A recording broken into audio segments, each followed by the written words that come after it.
Bom dia a todos, sejam muito bem-vindos. Hoje é o Daquila News. Bom dia às pessoas que já estão nos aguardando. Bom dia, Bruna. Bom dia, Cláudia. Bom dia, pessoal. Hoje traremos para vocês mais um convidado e, dessa vez, historiador, pesquisador e editor da revista Enigmas, André de Pierre. Seja muito bem-vindo. Isso aqui, André. Bom dia, seja muito bem-vindo ao Daquila News meio-dia. Bom dia, muito obrigado pelo convite, né? Qualquer coisa que o Dáquila me convidar, eu tô dentro. Então, obrigado mesmo pelo convite, por lembrar de mim, né? O Elton esteve aqui, também já foi no canal, eu vi uma live bem interessante dele. Obrigado pelo convite. Bom dia. Exatamente, ontem tivemos uma live muito interessante. Quem gostou ontem também com o Elton, a gente falou sobre as ONGs na Amazônia, né? Foi um conteúdo muito importante, assim, foi um debate até caloroso, né, Bruna, ontem? Isso mesmo, a gente em cima questionamos, as pessoas nos comentários, inclusive, ajudaram demais, mas hoje iremos falar sobre arqueologia oculta no Brasil e na América do Sul. O que temos para hoje, André? Sim, eu vou falar sobre sumérios na América, eu vou falar sobre fenícios na América e outros povos do Oriente Próximo.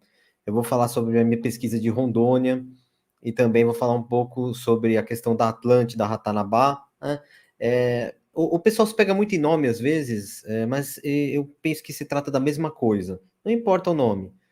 Atlântida, Ratanabá, fazendo uma conexão com Pumapum, com Cataclismo, e com a certeza que eu tenho de que a capital do que o Platão descreveu da Atlântida era na América e muito próximo ao Brasil.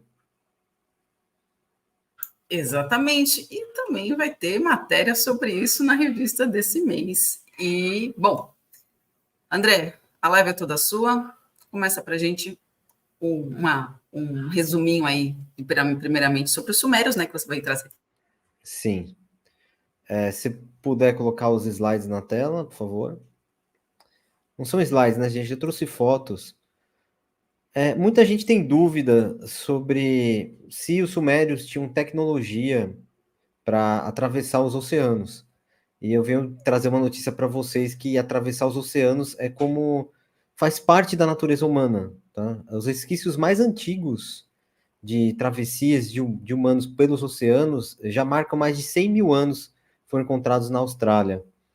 Existem vestígios bem antigos realmente, que normalmente os barcos eram feitos de madeira e eles se decompõem. Então é difícil encontrar vestígios de navegação extremamente antigas. Mas os sumérios foram os inventores do barco à vela. Pouca gente sabe disso. E os sumérios, para quem não sabe, é tida como a primeira civilização pós-diluviana.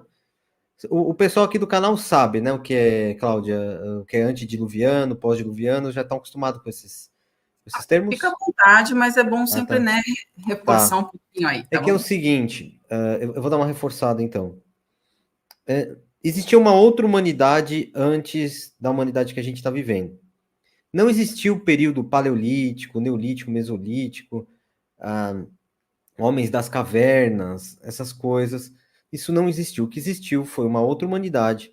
Aliás, que tiveram várias dessas humanidades que foram destruídas por grandes cataclismos cíclicos que acontecem na Terra e até por tecnologias desenvolvidas por esses povos antigos, que nem nós podemos ver agora. Esta humanidade aqui pode, com armamentos e tecnologia, conseguir destruir o planeta, né? Então, isso já aconteceu em outros tempos. Então, existem teorias que o grande cataclismo, que é um fato científico já, que aconteceu há 12 mil anos, nós tivemos o fim da última era do gelo, a temperatura esquentou uns 15 graus, depois nós tivemos o impacto do cometa Clovis, que ele mexeu com a Terra, fez uma mini inversão dos polos magnéticos, que chama excursão magnética, e essa excursão magnética, ela causa extinção em massa, como aconteceu num evento há 48 mil anos, chamado evento Lachamps, que ele é responsável pela extinção dos Neandertais, por exemplo. Então, a gente tem que ficar ligado sobre essa questão da inversão magnética, que não é uma coisa tão simples assim, porque não se trata só da inversão norte e sul e etc., mas é uma questão de uma perturbação que existe na Terra. Não importa o formato que você acredite, existe uma perturbação que muda esses povos. É essa perturbação que causa o problema. E também pode ter um impacto. E no caso do que aconteceu há 12 mil anos, teve um impacto de um cometa na América Central, chamado cometa Clovis, e junto a isso teve a inversão de polo magnético cíclica, que é do planeta Terra, sempre acontece, tá? E essa humanidade foi extinta porque foi um cataclismo muito forte mesmo, ficou na memória dos povos como o Grande Dilúvio e outros nomes, né? Eu até, na revista Enigmas, edição 16, fiz uma matéria sobre isso. Eu abordei ali mais de 40 povos, que é onde aconteceu o cataclismo, quem foram os sobreviventes, né? Como se nós pegarmos, por exemplo, os sumérios. Sumérios, a lenda do dilúvio bíblico vem dos sumérios. O sobrevivente é o Ziusudra, que foi avisado por Enki. Então a lenda vem dali. O Noé, na verdade, ele se chamava Ziusudra. E diversos povos do mundo dão outros nomes para um casal ou para uma pessoa que sobrou depois desse cataclismo. E isto, se você for pegar numa enciclopédia virtual, alguma coisa, você vai ver que são mais de 300 povos que falam sobre esse cataclismo que aconteceu há muito tempo atrás. Mas nos meus estudos eu percebi que são todos os povos que falam. Não só, assim como todos os povos falam que eles receberam o conhecimento vindo do céu, eles também falam desse grande cataclismo que aconteceu, cada um da sua forma. A maioria fala realmente de um dilúvio. Aí cada um vai discutir aí do jeito que achar melhor.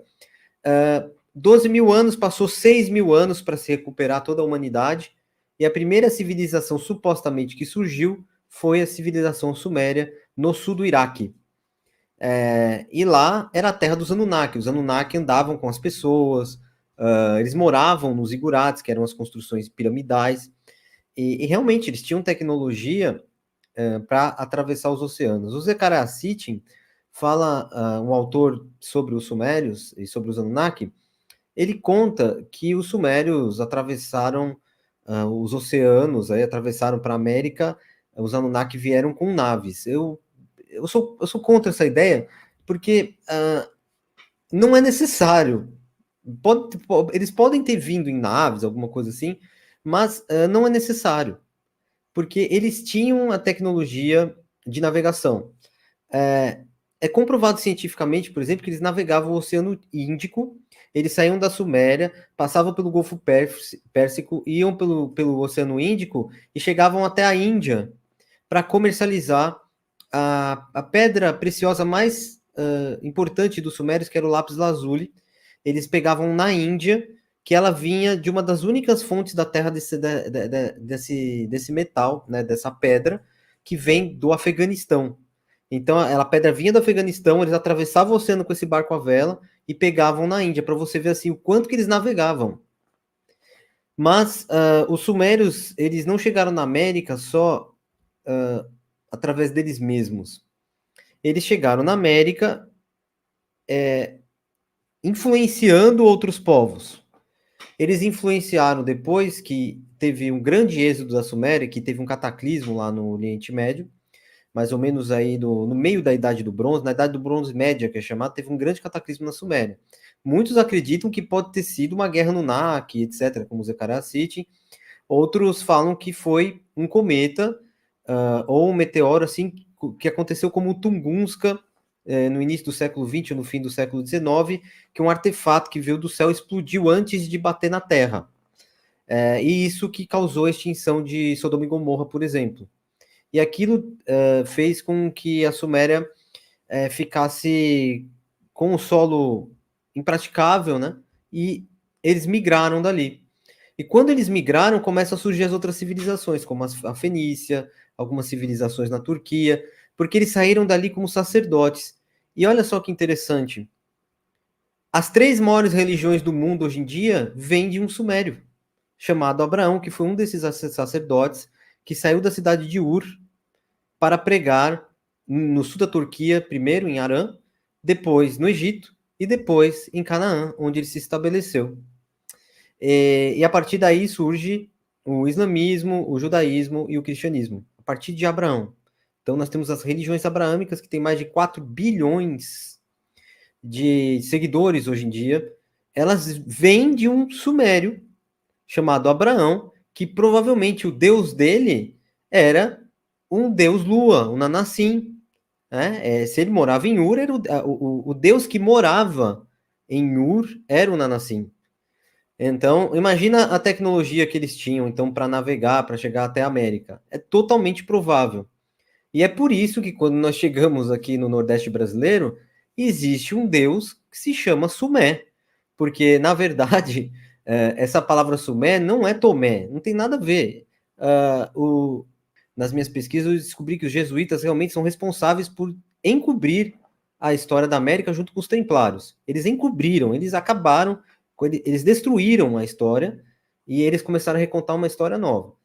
Eles tentaram falar que era o São Tomé. Mas, na verdade, existe um problema aí. Porque a palavra Sumé é o nome que um povo vizinho da Suméria dava ao povo sumério, que, na verdade, o nome deles era Ugsaggiga, que é o povo das cabeças negras. Então, os acadianos, que eram vizinhos dos sumérios, chamavam os sumérios de Sumé. Já. Então, vocês podem pesquisar, tudo que eu falo, vocês podem pesquisar no Google, rapidamente. Vocês vão ver. Acadiano, Sumé. Eles chamavam os sumérios de Sumério. O nome deles não era Sumério, era Umsanjigá. E quando eles chegaram ao Brasil, e também à Bolívia, ao Peru, eles vieram como sacerdotes, assim como os jesuítas vieram em 1500. Tá? Era o papel do... Vamos imaginar o que foi a Suméria. A Suméria foi como Roma. Pensa o seguinte, quando Roma caiu, o Vaticano, a Igreja Católica virou uma extensão da cultura romana.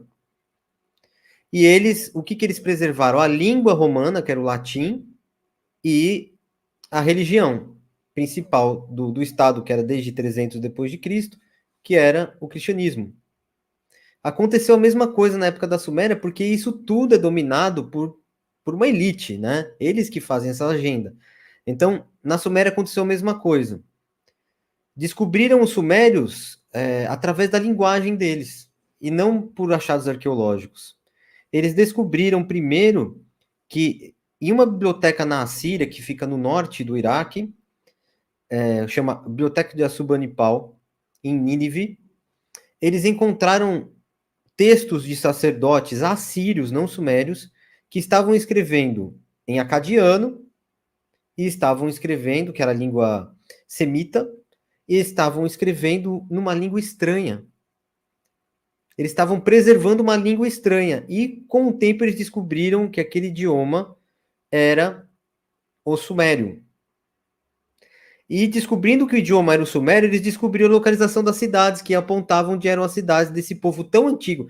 Imagina o seguinte, os sumérios eram tão antigos que eles eram 1.500 anos, eles foram extintos, 1.500 anos antes da Bíblia ser escrita, mais ou menos. Esse êxodo do Sumério, Abraão vem 1.500 anos antes. Então imagine, né? E eles estavam preservando essa língua, assim como os padres preservaram o latim. Então, é mais ou menos o mesmo papel dos jesuítas. O sumérios... Esse mapa aqui que eu vou te trazer, ele te dá uma situada aí, mais ou menos, para o pessoal entender, que hoje que era a Suméria, que é o atual Iraque, né? Isso, exatamente, o atual Iraque, sul do Iraque. E o Abraão nasceu em Ur, aqui. E Eridu era a cidade do Enki, tá? E que, estranhamente, nenhuma tábua foi encontrada em Eridu. Alguém acredita nisso? É claro que eles foram lá, pegaram todas as tábuas e sumiram com as tábuas de Eridu, porque devia ter coisas inimagináveis lá, porque o Enki era uma espécie de Tote no Egito. Ele era o deus da sabedoria. Então é impossível que a cidade que ele morava não tivesse nada escrito. Registros, né? Não, é impossível. Então, assim, provavelmente está no fundo do Smithsonian, no fundo de algum museu. Mas voltando nos Sumérios da América, existem provas físicas que isso aconteceu. O que eu estou falando aqui não é piração. Eu estou escrevendo um livro sobre isso, vai ser meu terceiro livro. Eu já estou prometendo há muito tempo, na verdade, mas não é fácil de escrever, porque é um assunto bem complicado. Alguns acadêmicos já falaram disso fora do Brasil. Eu estive na Bolívia, a imagem que eu vou colocar na tela. Pode colocar para mim, Cláudio? onde lá, no Museu do Ouro, ou seja, o Museu do Ouro é o mais importante da Bolívia porque lá tem artefatos de valor inimaginável. Tem joias lá dentro. Então, quando você entra nesse museu, não tem nada de barro, nenhuma estatueta. A única coisa de barro que está lá é este prato aqui. E é proibido tirar foto. Se você for tirar foto, vem um militar. E é uma zona militar, para vocês terem uma ideia. Tá? Esse prato aqui, que vocês estão vendo na tela, chama Fuente Magna das Américas.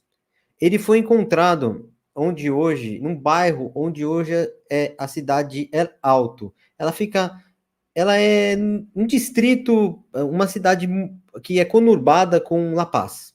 Para quem conhece a Bolívia, esse prato foi encontrado então próximo a La Paz, próximo a Tiahuanaco, Pumapunco, etc.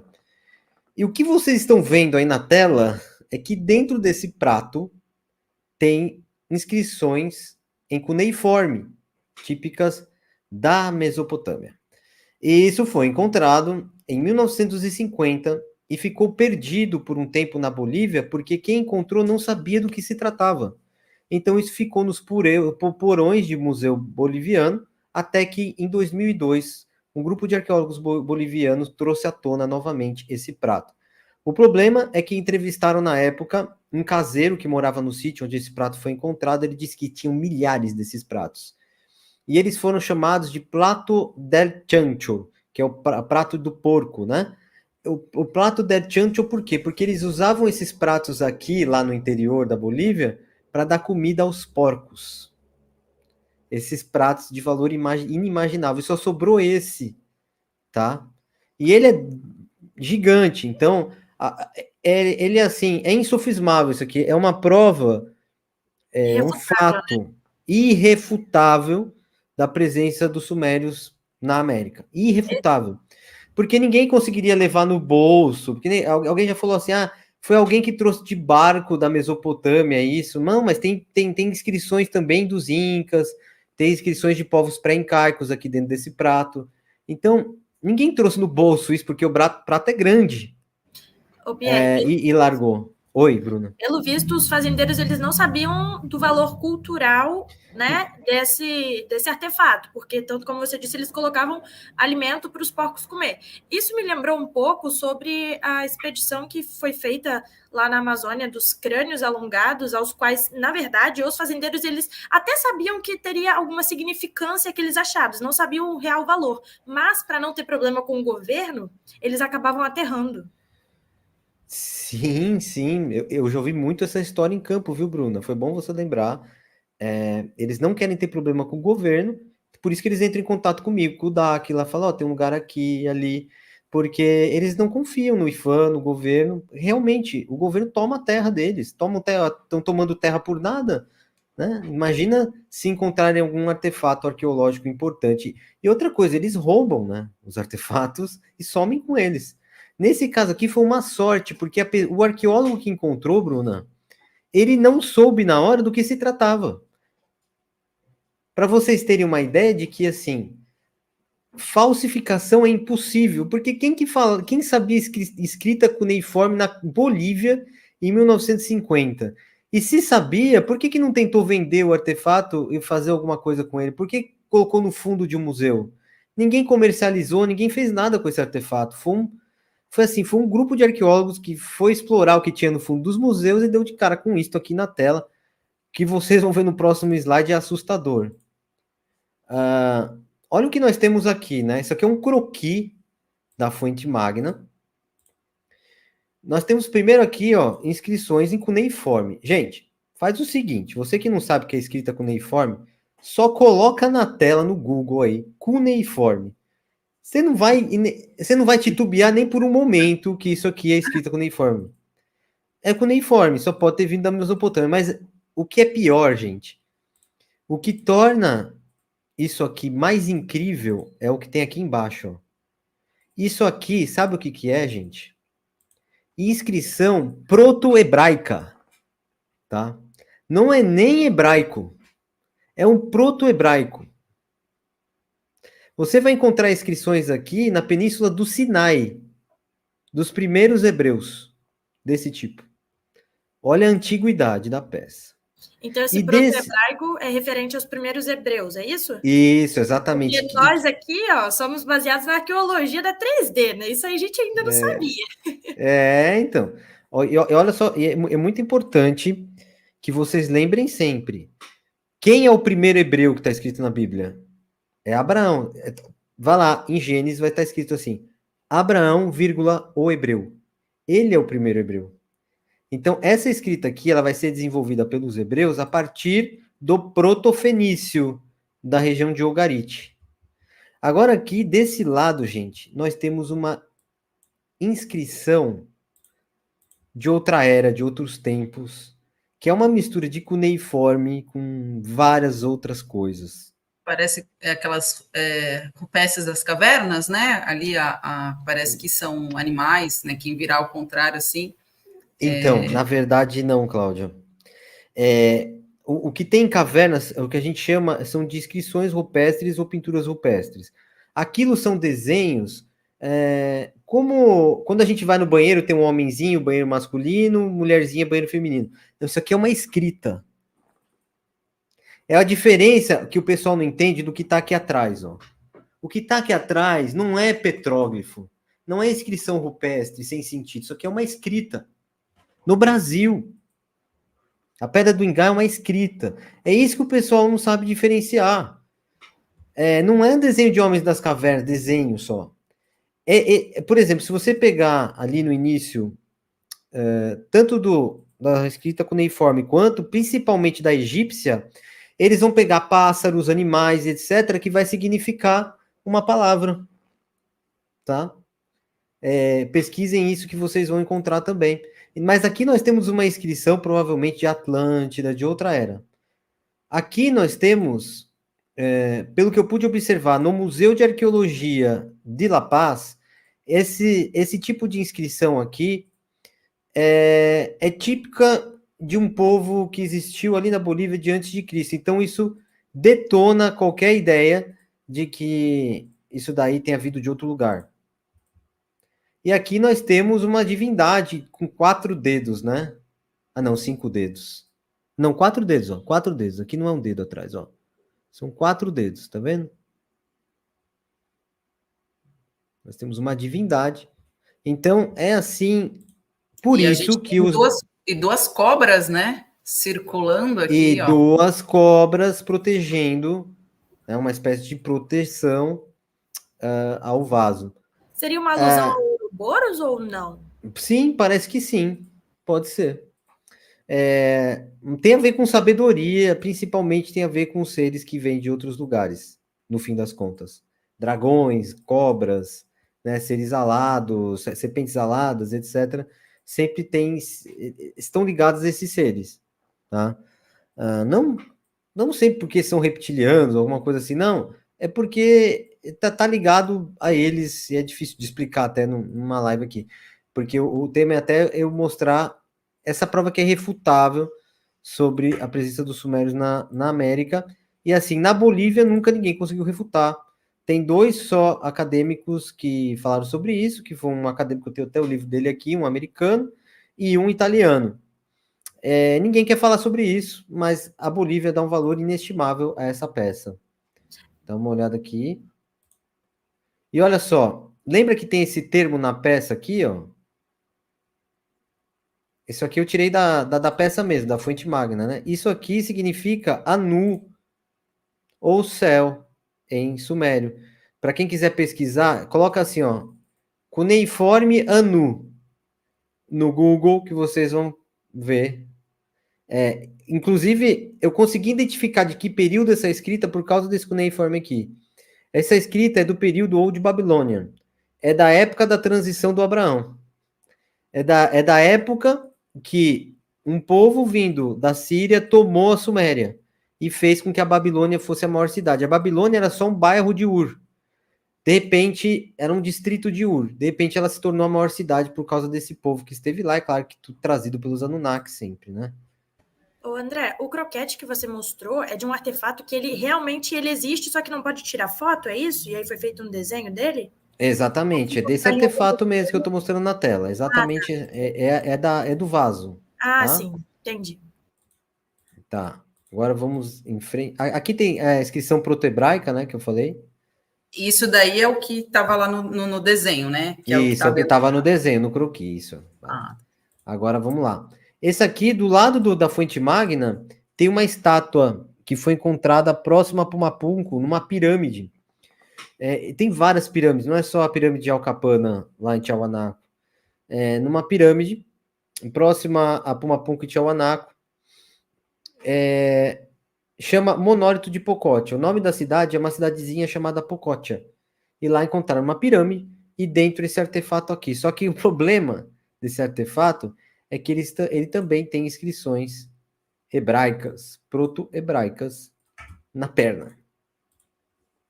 Então nós conseguimos perceber aqui toda aquela transição histórica de um período, né, da época de Abraão. Então aquela história de hebreus no Brasil, sumérios, etc., é comprovado assim já de forma irrefutável mesmo. Na minha ignorância, isso seria uma escultura ou É uma poderia... escultura. Perfeito. É uma escultura de uma divindade, né? Chama Monólito de Pocotia. Vocês conseguem perceber aqui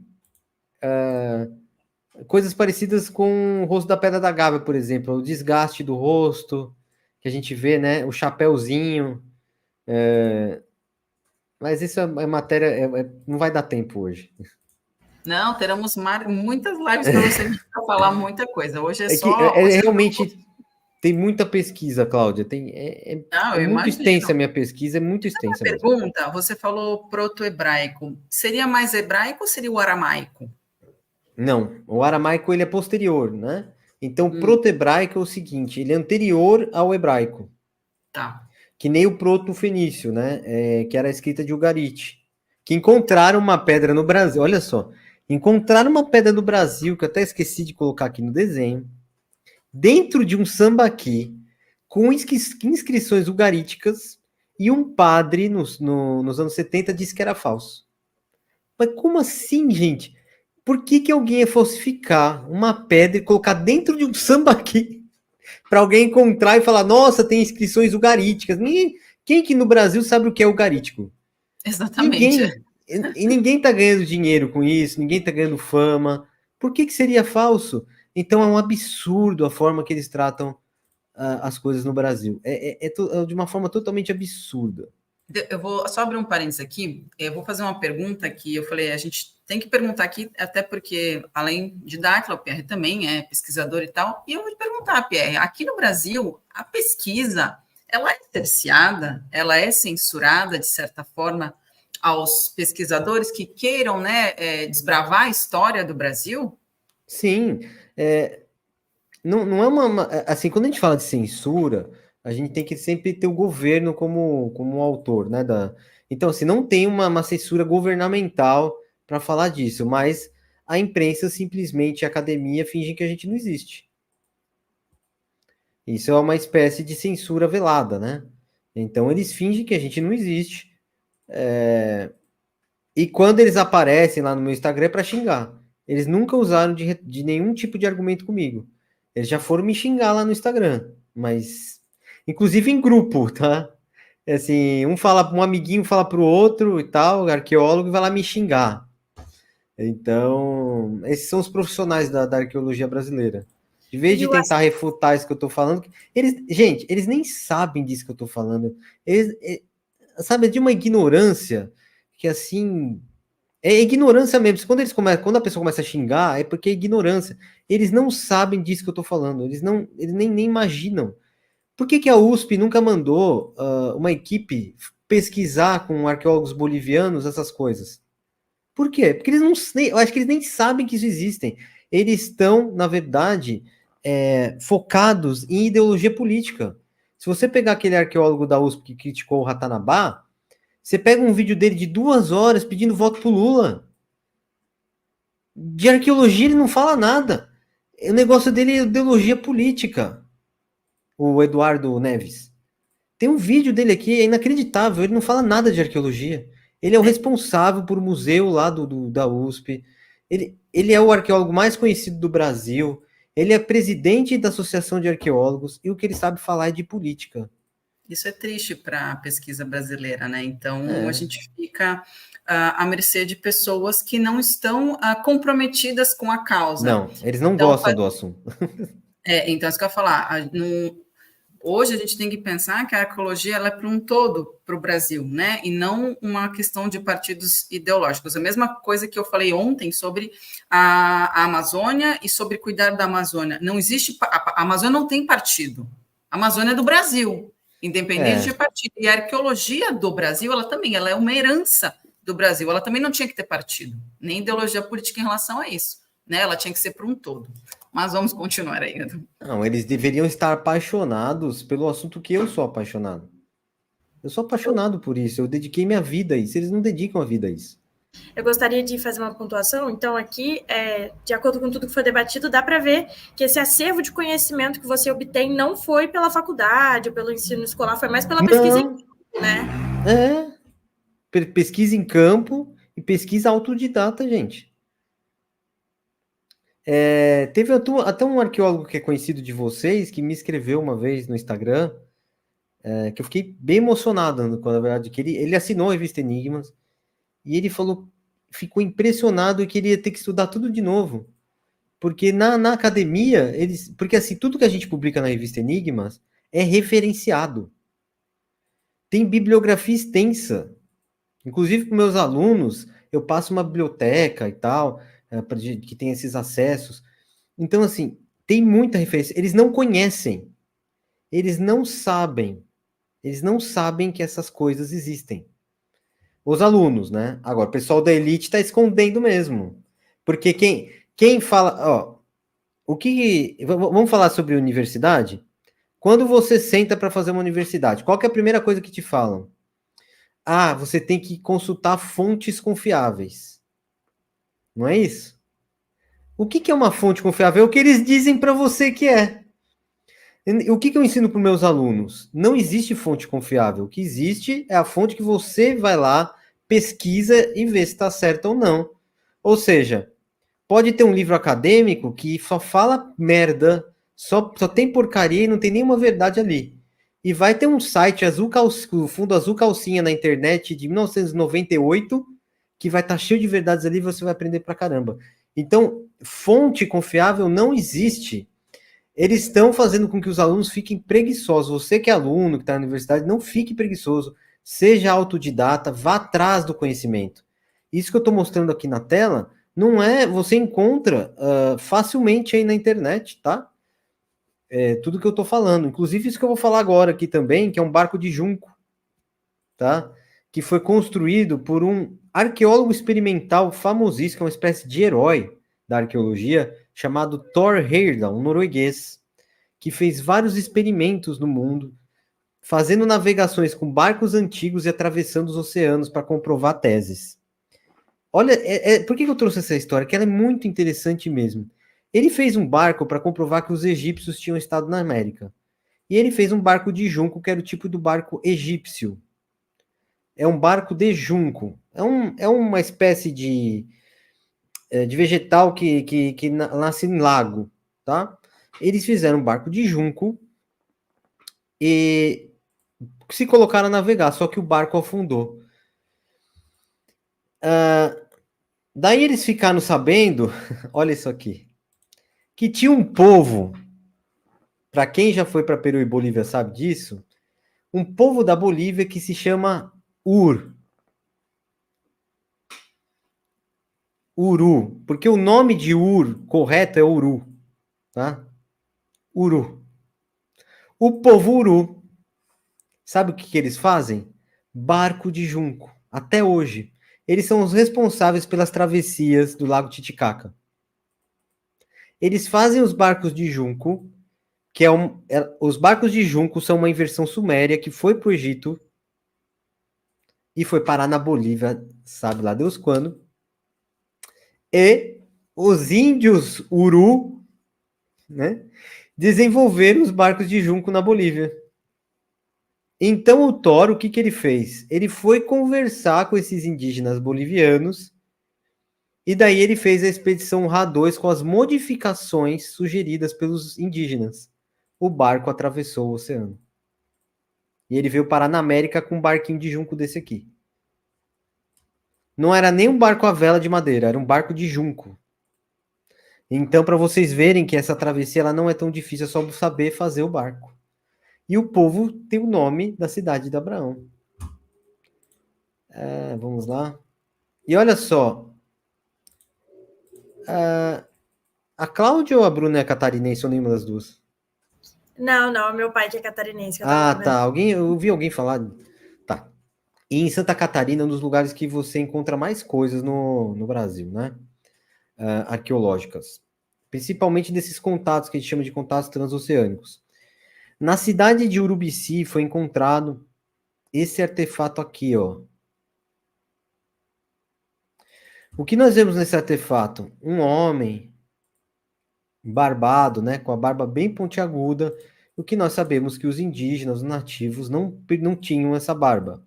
Parecendo Inclusive, um sensei, né? Oi? Parecendo um sensei. Alguma coisa assim, ou até uma daquelas representações dos Anunnaki. Já esse aqui parece um sírio, né? Até o chapeuzinho, se vocês forem pesquisar, vocês vão ver que parece alguém realmente do Oriente Médio. E eu não sei se eu trouxe. O chapeuzinho. Sim, agora eu vi. Chapeuzinho. E olha só, tem um ser que não é um ser humano, mas é um humanoide. Um lagartinho. Na pedra, junto. Isso tudo no Brasil, né, André? Encontrado. Essa é um artefato só que foi encontrado em Urubici. Ninguém deu valor. Então foi comprado por uma família de Joinville. Eu já sei o nome dessa família. Um dia eu vou atrás dessa pedra. Eu consegui a imagem dessa pedra fazendo pesquisa de campo em Santa Catarina com o grande pesquisador Keller Lucas. Quem conhece os pesquisadores de Santa Catarina? A Deni Ramos. Keller Lucas, ele fotografou todos os sítios megalíticos, inscrições de Santa Catarina. Inclusive um abraço para ele. E ele permitiu que eu tirasse uma foto do livro dele, uma foto que ele tinha tirado desse artefato, que sumiu, foi parar numa... o artefato de Santa Catarina, que eu falei aqui no início da live, ele está no Museu de Santa Catarina, tá? Pelo menos isso, em Florianópolis, que tem as inscrições ugaríticas. Foi encontrado um artefato em Diamantina, Minas Gerais também. Esse foi vendido, pela minha pesquisa, eu descobri que ele foi vendido para um americano. Então, esses artefatos são encontrados no Brasil e vão para o mercado negro, porque as universidades eles só ligam para cerâmica e artefato lítico, né? Pedras lascadas, polidas, e esqueletos que estão a 90 centímetros de profundidade, né? de pessoas recentes. Então, é complicado, só isso que eles conseguem enxergar. Tinha um pesquisador em Pernambuco, que eu também estive fazendo uma pesquisa agora no Nordeste, e tem tinha um pesquisador em Pernambuco dos anos 70, um francês, que ele passou muitos anos da vida dele recolhendo artefatos de contatos transoceânicos no litoral do Nordeste, e ele fez um museu que era na ilha de Itamaracá, próximo à ilha de Itamaracá, e ele veio a falecer nos anos 80. De repente, foram os caminhões lá, pegaram tudo que tinha e o museu sumiu, junto com os artefatos. Então, também foram perdidos, mas eu tenho um testemunho que é um professor de uma universidade federal de Pernambuco, que deu esse testemunho para mim, de que esse homem tinha muitos artefatos, inclusive artefatos maias, que ele encontrou no Nordeste. Esse francês. Isso vai ser tudo revelado com o tempo, tá? Agora, mudando um pouco de assunto, sobre os contatos transoceânicos, que esses contatos entre povos antigos, o nome correto para você pesquisar na internet é contatos transoceânicos. Então, assim você consegue encontrar muito material, se você usar essa palavra, tá? Eu passo essas palavras-chave para que as pessoas pesquisem por si mesmas e vejam o que acontece. Bom, essa foto aqui é uma das fotos que eu tenho o maior orgulho na vida, foi um dos momentos mais emocionantes da minha vida, porque eu encostei numa cidade perdida na Amazônia, de verdade. uma cidade imensa que está perdida na Amazônia. Sei lá, Não cara. está mais perdida, né, André? Não, cidade perdida encontrada. E isso aconteceu na minha vida de uma forma muito interessante, assim. Pessoas que apoiam a revista Enigmas e tal, vimos uma matéria que estava rolando no Instagram de um homem falando de uma cidade inca em Rondônia. E tinha um vídeo passando, tinha 100 mil, 200 mil visualizações. Falei, deixa eu pesquisar melhor isso daqui, né? E começamos a pesquisar e vimos que a Universidade Federal de Rondônia estava de olho lá. E pior, o Eduardo Neves estava de olho lá. Falei, isso aqui é muito sério. E quando eu vi que eles já estavam preparando uma pesquisa, eu falei, eu preciso aparecer lá de surpresa, foi o que eu fiz na época. Daí eu falei para todo mundo no meu canal, assim, eu consegui uma confiança do público muito grande. Eu falei, olha, gente, eu preciso encontrar uma cidade perdida na Amazônia que está sob risco e tem que ser o mais rápido possível, eu preciso de apoio. Então daí eu recebi apoio do Dáquila e recebi que apoiou com mais ou menos 30% e 70% foi do público. O público em 4 dias preencheu o valor que eu necessitava para fazer essa viagem. E foi a viagem mais difícil da minha vida, porque esse lugar é muito isolado mesmo, tá? Ele fica na divisa com a Bolívia, no Rio Guaporé.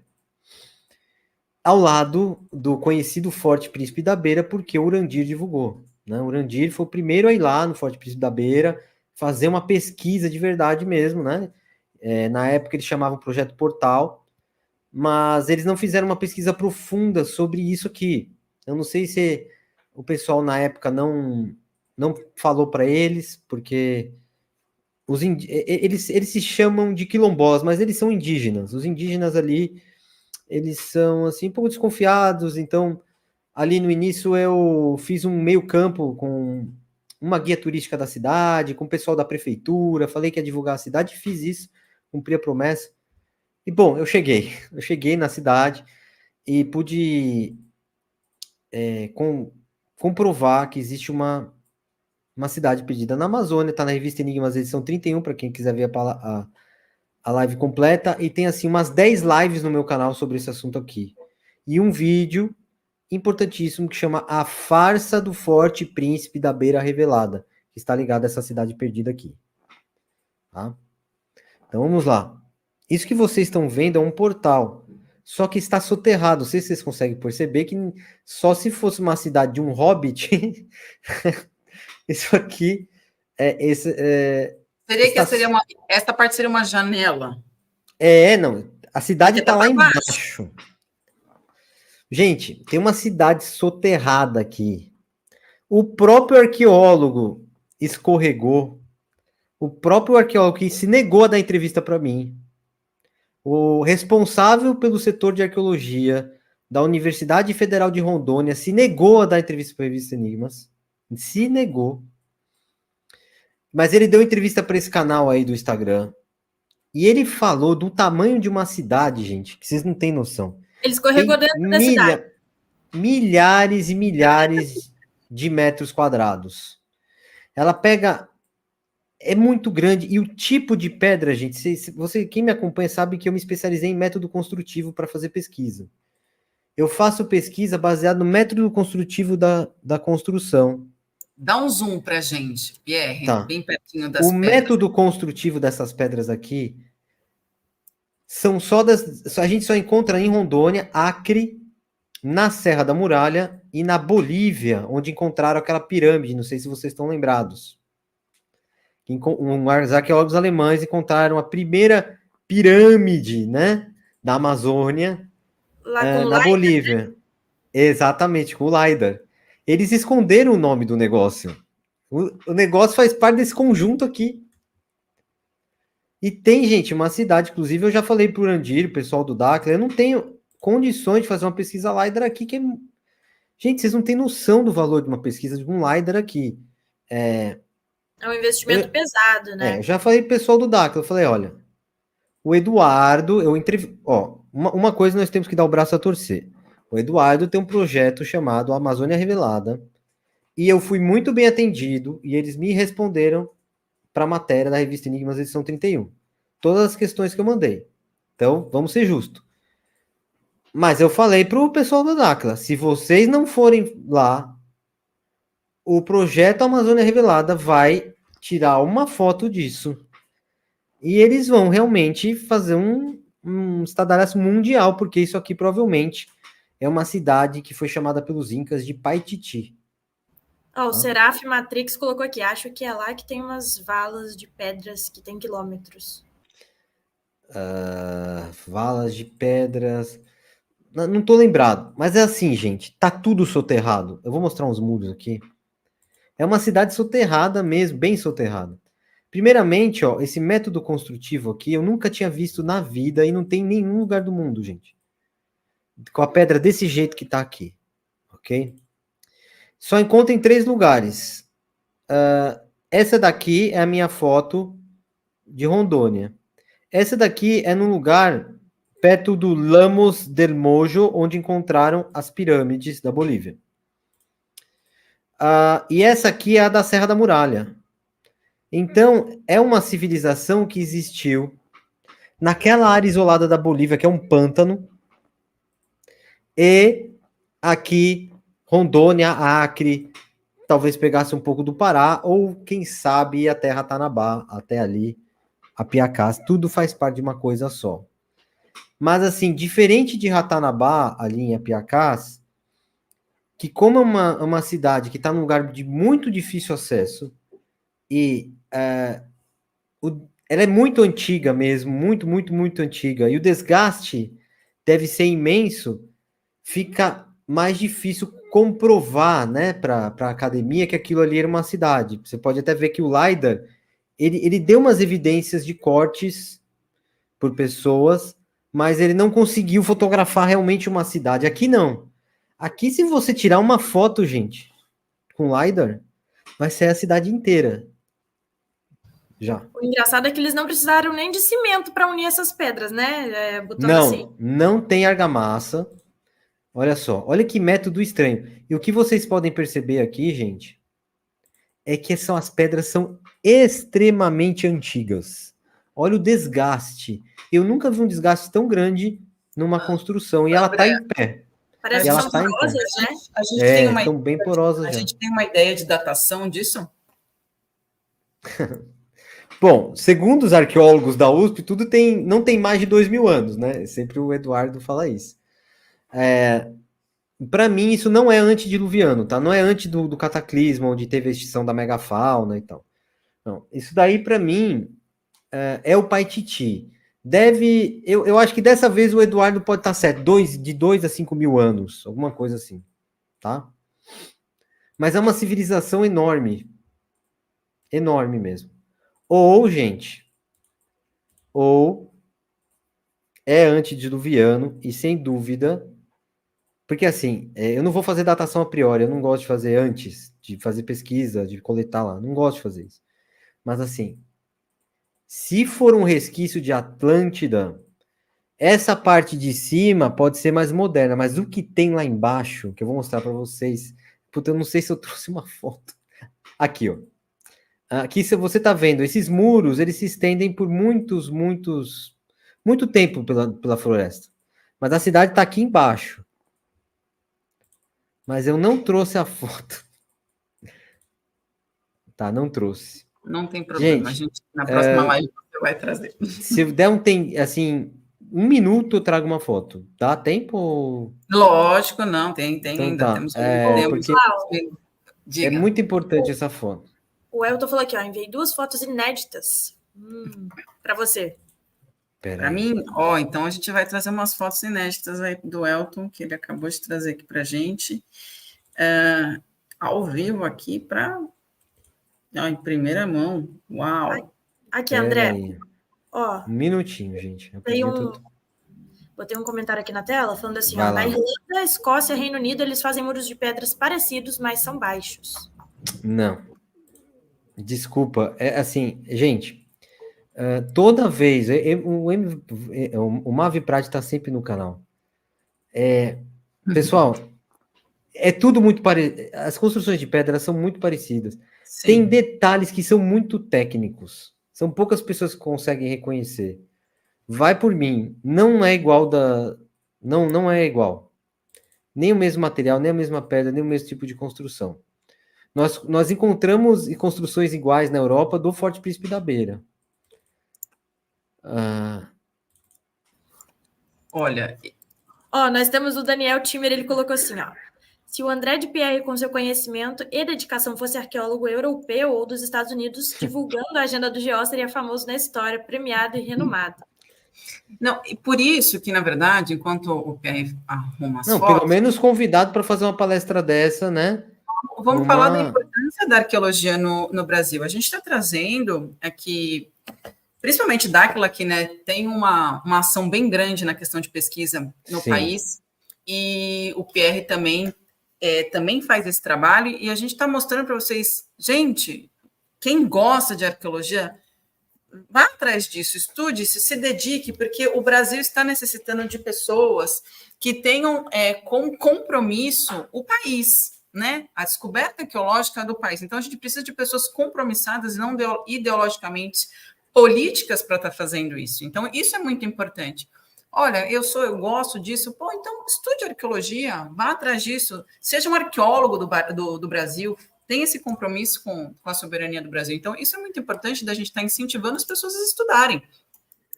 E ter mais pessoas. A gente vê uma ruptura na educação, porque esses conteúdos não são passados em nenhum lugar. O André mesmo acabou de dizer que ele adquiriu conforme pesquisa de campo e por ser autodidata.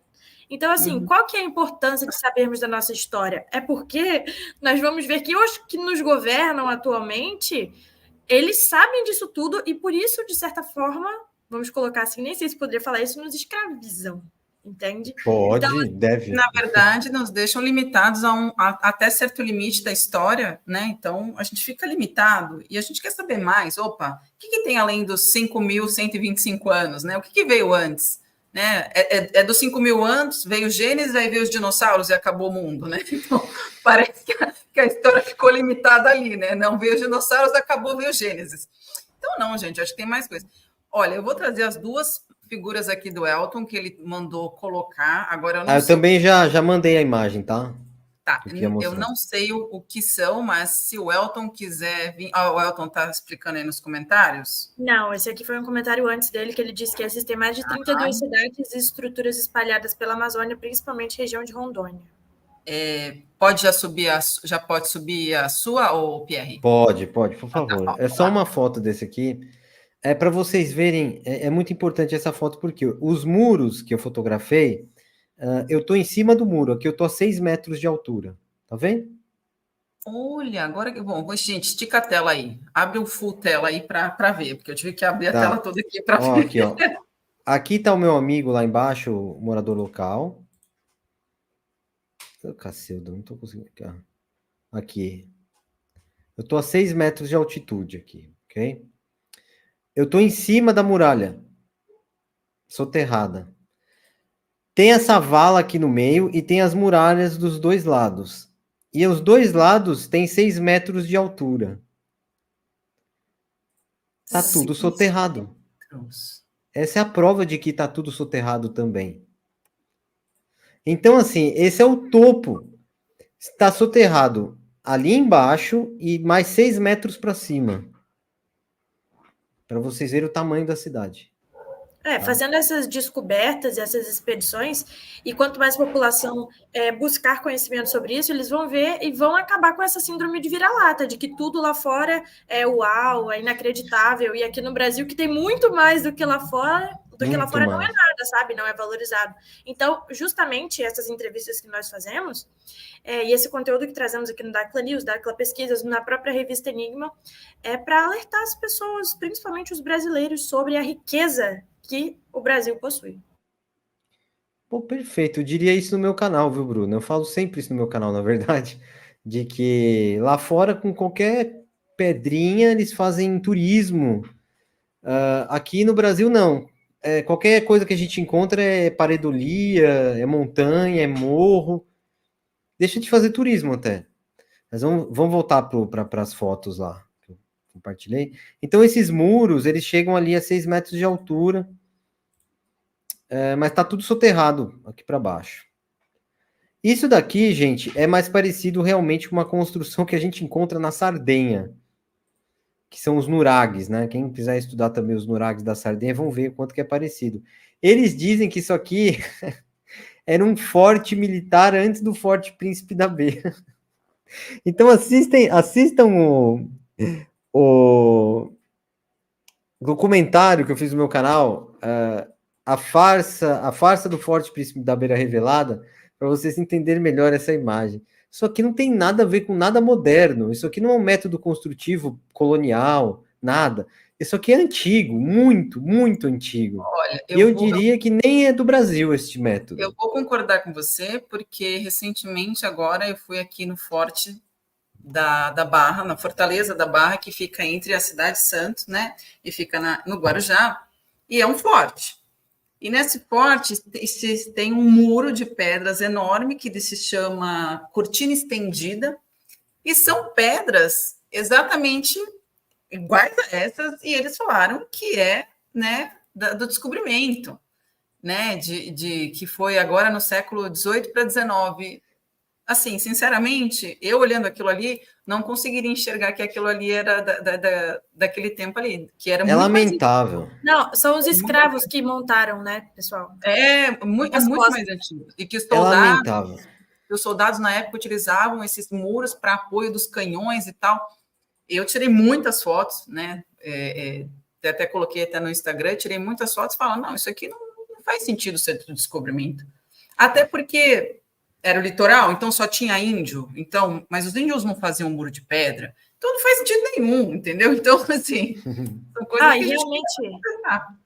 Exatamente. O Eduardo Leite, ele perguntou aqui para o André, tem alguma informação sobre a origem do homem que havia aqui antes da chegada dos Anunnaki? Abraço. Se puder dar uma breve falada sobre... Poxa, é que essa resposta não é breve, gente. Precisa de uma live inteira. Aí a gente traz é outro assunto, porque precisa explicar a teoria de diversos povos para a gente chegar numa, né, denominador comum aí. A gente faz uma live só sobre isso, um momento. Sim, senão vai ficar muito longo. Porque assim, é uma pergunta excelente, mas que a resposta é muito mais difícil do que parece. Vamos continuando então os slides. Sou eu mesmo, né, que tenho passado. Desculpa. Exatamente. Aqui, ó, para vocês terem uma ideia, essas ruínas, ó, elas estão aqui, ó, num formato meio piramidal, tá vendo? Numa subidinha. Dá para perceber em tela isso? Então, eu tirei... dá para uma planicidade e ali no final uma curvatura, né? Isso, exatamente. Ela forma um morrinho. E isso é muito interessante. Está bem na beira do Rio Guaporé, bem isolado também. Aqui só chega de barco, tá, gente? Não chega a pé. Agora o Forte Príncipe da Beira, né? Que é importante, que foi um assunto tão estudado pelo Dáquila, de uma forma tão brilhante. E nós vemos no Forte Príncipe da Beira uma série de restaurações, o que mostra que igual o Forte Orange que eu fui agora na ilha de Itamaracá também. Nós estamos encontrando fotos antigas que as paredes todas destruídas. O que eles fizeram, então, né? Mas aqui já dá para perceber as restaurações recentes, né? São essas argamassas e tal. Mas se você reparar, ó, as pedras principais, elas não têm isso, tá? E esses cortes perfeitos, né? Que tem na parede do Forte Príncipe da Beira, nenhuma construção brasileira dessa época tem uma construção como essa. Nenhuma. O Forte Príncipe da Beira, naquele local isolado, na fronteira com a Bolívia, do outro lado tem um pântano na Bolívia, um forte, imagina, para quê, né? Por que ele foi construído naquela área tão isolada de Rondônia? Gente, de Porto Velho para chegar em Costa Marques, 12 horas de viagem, de Porto Velho, que já é longe, hein, gente? Para chegar em Porto Velho, eles cancelam o voo toda hora, é difícil chegar em Porto Velho. Daí você tem que Porto Velho andar todo, atravessar a Rondônia inteira até chegar na divisa com a Bolívia. Daí você chega lá, tem um forte desta magnitude, o maior forte das Américas, né? Então saibam mais lá no meu canal, tem explicações mais pormenorizadas. Mas aqui a farsa tá revelada, né? que nós percebemos é que o que os portugueses construíram foi esse portal. Dá para ver, ó, a cor da pedra, E o dá para tipo ver da a construção, argamassa, né? Ali. argamassa. Aqui Coisa em cima, que eles outra não colocaram uma plaquinha que dizendo quem é o príncipe da Beira, que era um príncipe de Portugal que morreu cedo. E olha a diferença. Gente, não tem massa, não tem nada. É, Que cola essas eles pedras? chegaram aí, já estava essa construção. Era em ruínas, na verdade, né? O Mas eu vou... Cristiano, Ah, tá, ó, desculpa. Cristiano, rapidinho, botou aqui, ó. Eu tracei no Google Earth uma linha reta ligando Tiwanaku, o Forte Príncipe da Beira e as linhas de Apiacás. Quem quiser pode verificar. Você já soube algo sobre isso? Opa, manda para mim, andredp@gmail.com, que a gente divulga no canal. Com certeza, eu quero dar uma olhada nisso. Eu não fiz esse traçado, mas essa pesquisa me trouxe algo muito importante, que foi o pesquisador da Bolívia, parte da Academia de Ciências da Bolívia, ou seja, a Academia de Ciências da Bolívia está a anos-luz do Brasil, a Bolívia, porque o David Antelo, que é meu parceiro, que de pesquisa agora, já escreveu até para a revista Enigmas, ele fala que a Atlântida era nessa região. E ele prova. E é um pesquisador que faz parte da Academia de Ciências da Bolívia. Quando que isso aconteceria no Brasil, né? Nunca. Então, será que o Brasil é tão avançado assim? Também? Ou nós estamos ainda engatinhando, né? Ou pior, né? Será que existe alguma conspiração para que no Brasil não se saiba nada? Eu acho que é isso. Eu voto sim, eu sigo o relator. Acho que é isso mesmo. Tem sim, tem uma conspiração muito grande. E olha aqui, ó. O Forte Príncipe da Beira, gente, olha que absurdo. Ele teve que ser redescoberto. Ó, vou falar isso para vocês baixinho. Redescoberto. Em 1911. Como assim, redescoberto? Eles chegaram lá, tava assim, ó, tomado pela mata. Qual que é a datação dele, que falam que ele foi construído? Do fim do século XVIII, 1780 e pouco. Ele quer dizer, a maior construção portuguesa militar fora da Europa, o maior forte da América foi Vai construir em construído e Rondônia? abandonado. Não, na região valorizadíssima do Rio Guaporé, que do outro lado da Bolívia que tem é um pântano, né? Mas você vê que é um lugar muito estratégico para ter sido construído isso? Nossa, muito. Dá para O Rio compreender? Guaporé não é nem ligado ao Rio Amazonas. Você entende? É um local assim muito ermo, no meio do nada. Nada. Não liga rio nenhum. Não liga nada com nada.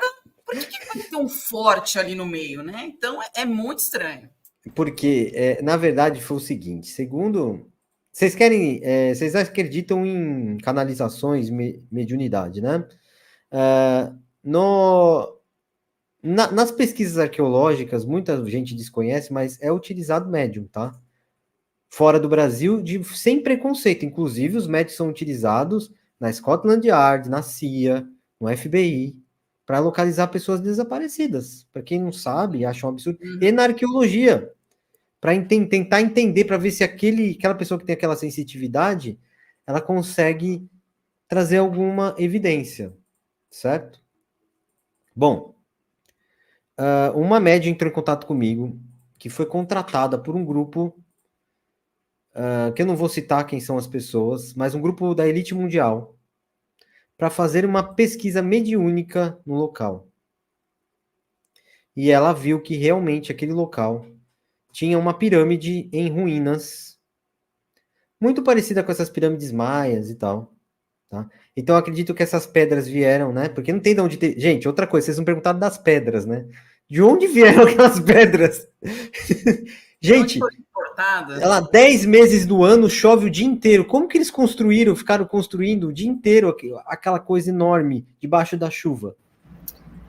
O André, aqui, ó. Então veio dessa ruína, gente. Veio dessa ruína. Ele disse que era parte da Atlântida, ou seja, pode ser chamado de Ratanabá também. E que o povo que morava ali não era muito bonzinho, não, tá? nesse que realmente tem uma energia muito pesada no local, e que nessa região de Rondônia tem artefatos enterrados que inimagináveis. E é isso que a elite mundial está em busca. E é por isso que o Dáquila encontrou uma espada nazista no subterrâneo ali, que a gente já vai ver daqui a pouco. O Cristiano, ele colocou assim, ó, André, comenta que na época o presidente dos Estados Unidos foi fazer na região com o general Rondon. Pessoal, a gente já está quase na hora de terminar, então se não der nessa transmissão ao vivo, vão ter outras, deixem as perguntas, eu estou tirando print aqui para numa próxima Cara, mas vez. a pergunta é maravilhosa, né? Mas claro, pode ir. Não, vamos tocar em frente. Ó,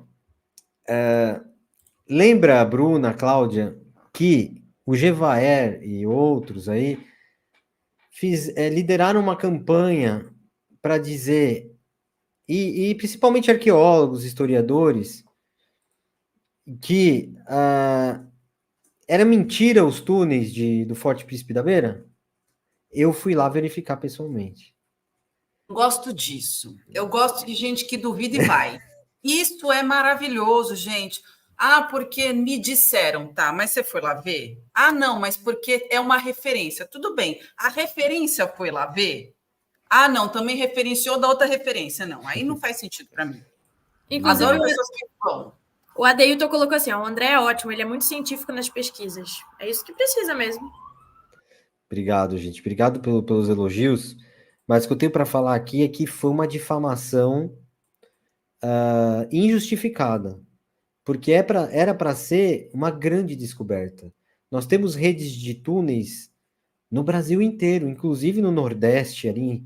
Todo mundo sabe em Recife que tem redes de túneis que ligam Recife a Olinda e a outros lugares. E aqui no Forte Príncipe da Beira, o Urandir falou, essa rede de túneis atravessa o Guaporé, imagina, debaixo do rio, e vai sair na Bolívia. E, gente, isso é verdade. Eu vi o túnel. Eu vi 4 entradas para ele. É proibido entrar hoje em dia. Eles selaram o túnel. Dá uma olhada aí, ó. O IPHAN selou. E quando eles selam alguma coisa, meus amigos, nós sabemos, né? Porque tem coisa ali. E tem, né? Porque o Urandir tirou vários artefatos de lá de dentro. Vários e vários e vários que sumiram. E um dos artefatos eu tive a sorte de poder pesquisar, porque eu falei, Urandir, joga para mim essa espada que eu garanto para você que eu vou encontrar o dono dela. Tá? Pode, porque é minha especialidade encontrar esses objetos. E eu encontrei. Essa espada aqui, que foi encontrada nos túneis do Forte Príncipe da Beira, dá uma olhada. Que era para ser um achado arqueológico divulgado por toda a imprensa mundial, é uma espada do Império Germânico.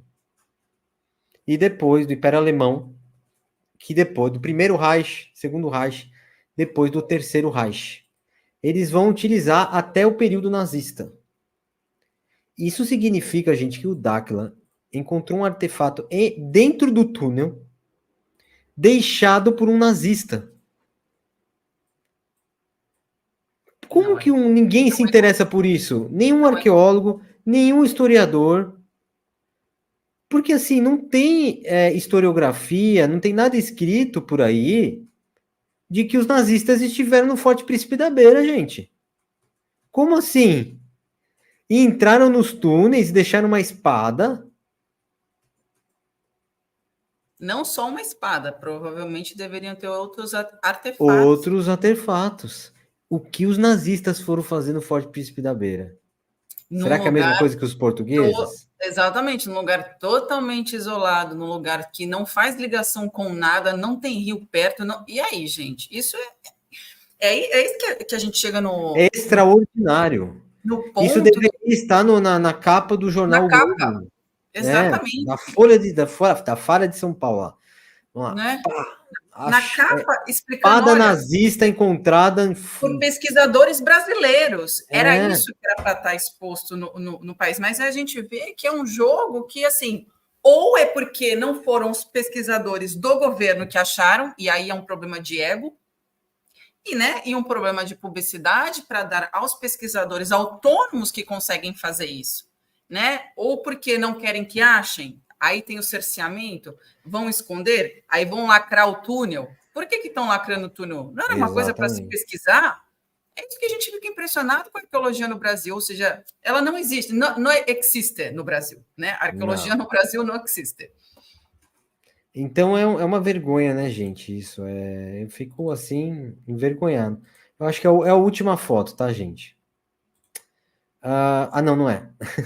Aqui, ó, perto do Forte Príncipe da Beira,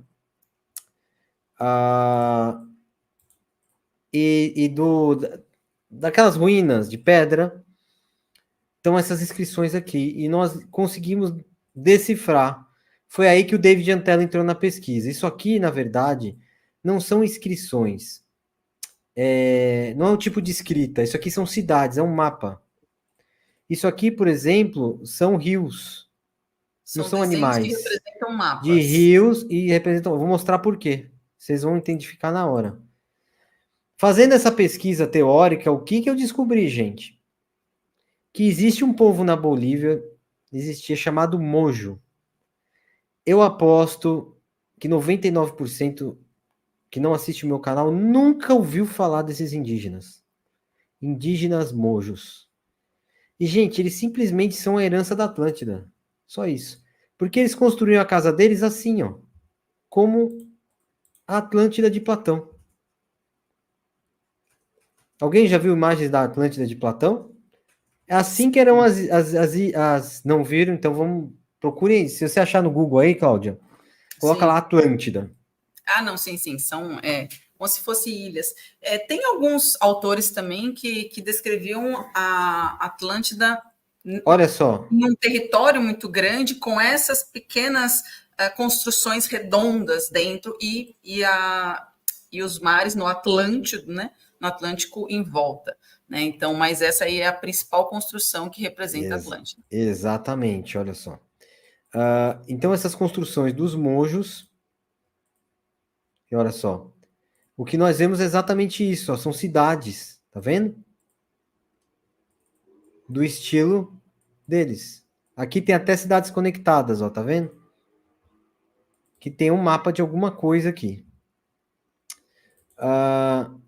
Agora, dentro disso tudo tá Pumapunco, né? Que é um sítio arqueológico que está a 4.000 metros de altitude, na Bolívia, do lado de Tiahuanaco. E o que tem aqui são pedras, gente, que quando a gente olha, não parece ter muitos desgastes, tá vendo? Olha só. Isso aqui é um tipo de concreto. Dá para perceber? Sim, dá. Ó, uma espécie de concreto. Nossa, gente, mais reto que muita reta por aí, né? É que, na verdade, isso aqui é um pré-moldado. Olha a tecnologia, tá? E olha só, gente. Parece um pouco Stonehenge, né? Algo assim. Pode ser. De megalítico, digo, mas... Sim, mas isso aqui é algo totalmente assim... Mais moderno ainda. Não, não, moderno, eu digo mais tecnológico, Isso, na tecnologia. Vocês estão vendo como as pedras estão reviradas? Essa pedra aqui pesa 200 toneladas. Ó, ela tem encaixe embaixo, ó, tá vendo? É um Lego de pré-moldado, tá vendo? Olha só. Exatamente, muito que ele me lembrou Lego mesmo. Tá, essa foto aqui é minha. Eu estive lá. Agora pensa o seguinte, nós estamos a 4.000 metros de altitude, né? Talvez se a gente der um zoom aqui no chão, nós vamos encontrar conchas marinhas, tá? Conchas do mar. E essas pedras estão de 200 toneladas, olha como elas estão reviradas no campo. E isso daí tá quanto do nível do mar? 4.000 metros. Então, aí a gente não pode dizer que é escravo, né? Olha isso aqui. Colocou. Gente, vocês conseguem imaginar o tamanho do cataclismo? Agora, dá pra... Quando eu fui lá, eu falei, gente, isso aqui é pegadinha. Isso aqui não foi feito há 10.000 anos, há 15.000 anos. Isso aqui foi feito ontem. Olha esse pré-moldado aqui. Parece antigo? É inacreditável. Que tecnologia é essa? Olha esse.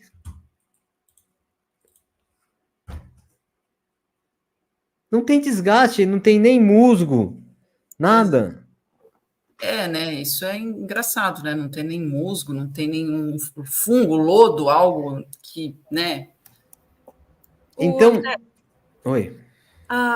no caso, essas estruturas aí, elas teriam sido levadas pelo mar na questão do cataclisma ou utilizadas? Exatamente. Porque há muitas controvérsias quanto à construção das pirâmides, se foram escravos, se foi realmente levitação. Aí, nesse caso, aí foi o mar. Não teve nem essa questão de levitação ou algo do gênero de, sei lá, outros povos com tecnologia avançada. Não, foi concreto. Eles fizeram moldes, fizeram um concreto extremamente duro de andesito. Procure aí. Andesito é a pedra mais dura que existe. Alguns falam que ela é mais, ela é na Mas escala ela é 10, né? Ela é 10 na escala de dureza. Eles esfarelaram o andesito e fizeram um concreto. Por isso que dura assim até hoje. Essa tecnologia não é do nosso tempo. Isso aqui, gente, provavelmente é uma ruína Atlante, alguma coisa assim, tá? E isso aqui também mostra que a onda do mar, onde ela pode chegar nesses cataclismos que estão por vir. Ninguém está seguro. Perfeito. Essa localização é aonde? É no Brasil, né? Não, Bolívia, Bolívia. 4.000 metros, próximo a La Paz, uma cidade chamada Tiahuanaco, fica uns 100 quilômetros do Titicaca e uns 100 quilômetros de La Paz. Chama Pumapum. Quanta informação hoje, a gente quer desmembrar mais isso daí. O Pierre vai ter que vir aí. Então, não dá para, né? E assim, em Tiahuanaco tem o rosto dessas civilizações, né? Olha lá, vamos trazer aqui só mais tem mais de 100... E tem uma estátua barbada no meio do templo, né? Um spoilerzinho. Segura, Pierre, para a próxima live que você vier trazer, você traz mais sobre esse assunto. Então, esse era o último da estátua barbada. Pronto. Ótimo. E a gente segura mais. E, nossa, uma live riquíssima. E, assim, tanto na questão do conteúdo do que você trouxe, de informação relevante para as pessoas saberem o que tem nos outros lugares, porque isso não é divulgado na nossa sociedade, infelizmente, não é divulgado nos jornais, não é divulgado na mídia, e a importância da pesquisa e a pesquisa arqueológica no Brasil, que ela não é favorecida, pelo contrário, parece que ela é desestimulada aos grupos de pesquisas que são autônomos a fazerem. E aí a gente reitera para as pessoas, se você gosta de arqueologia, se a pesquisa te interessa, estude para o Brasil, não é para um partido, uma ideologia, estude para a descoberta da história. Isso é importante para as pessoas, cara. Vamos incentivar as pessoas a estudarem e fazer esse grupo de arqueologia aqui. A gente sabe que no Brasil não é grande, são poucos que têm, são poucas pessoas que têm esse estudo ou que vão para campo pesquisar. Então, aqui no Dáquila News, que a gente tem sempre a intenção de informar e educar as pessoas. Então, isso é muito importante. Para o crescimento de todos, não é só o crescimento, o seu estudo, mas imagina você ir pesquisar, por exemplo, agora dou exemplo aqui, o Pierre, tanto como o Dáquila, que encontraram várias coisas que estavam lá perdidas há anos e ninguém simplesmente informou que existe, né? Então, se não tivesse essas pessoas, se tivesse, por exemplo, a associação de Dáquila está fazendo, a própria associação, vamos dizer, do Pierre, né, da Enigma, está lá fazendo também. E aí, isso ia estar perdido, a gente não ia saber da nossa história, a gente não ia saber da nossa herança, a gente não ia saber de absolutamente nada, né? Aí iam ter que ter estrangeiros, um estrangeiro, pesquisador alemão, um pesquisador francês, que vai vir aqui que descobriu.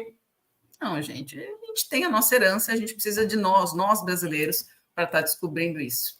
E, bom, pelo um resumo, a síntese que a gente fez. Pierre, suas considerações finais, mas, gente, pode ficar tranquilo que o Pierre vai voltar. Legal, volto sim. Que busquem o conhecimento, né? Mas assim, gente, o que a Cláudia falou, ela está correta.